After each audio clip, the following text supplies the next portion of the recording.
The childhood of Jesus. The lost gospel of James, chapter 20. Cornelius. Questions about the Messiah and the warning of the angels. Revealed by the Lord Jesus Christ to Jakob Lorber on the 31st of August, Joseph, who is filled with gratitude, turned to the Roman captain and said, "Upholder of the emperor's authority, what can a poor man like me offer you in return for such kindness? This damp cave holds nothing of value. All I own is here in this cart, some brought from Nazareth, some given by shepherds. If you would accept even a small portion, may every bite be blessed 1,000-fold." Cornelius replied calmly, "Good man, do not trouble yourself. My landlady will see to the meals. We shall lack nothing, and all for a single coin bearing the emperor's image." He then handed a gold coin to the midwife and instructed her to arrange proper meals and better lodging once the young mother could travel. Joseph protested, "O noble friend, please do not burden yourself for us. For the few days we remain here, we are, praise the God of Israel, already well cared for." But Cornelius answered, "Good is good, but better is better. Allow me to offer my own sacrifice of gratitude. I honor the gods of all nations, and your God as well. Ever since I saw his temple in Jerusalem, I have respected him. He must be a God of great wisdom, if your people have learned such skill from him." Joseph said earnestly, "If only I could convince you of the oneness of our God for your eternal good. But I am weak and unlearned. Read our scriptures yourself. You know our language well, and you will find wonders beyond imagining."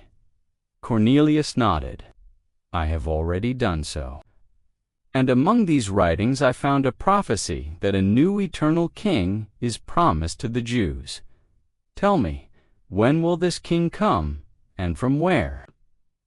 Joseph hesitated, then answered quietly, "He will come from heaven as the Son of the everlasting God. His kingdom will not be of this world, but of spirit and truth." Cornelius replied, "I understand, yet I also read that this king shall be born of a virgin in a stable near this very town. How is this to be understood?" Joseph said, "You perceive well. I can say no more than this. Go and look upon the young maiden and her child. There you will find your answer." Cornelius approached Mary and the infant, studying them intently. He asked Mary how she had conceived at such a young age. Mary answered with calm certainty, "As surely as God lives, I have never known a man.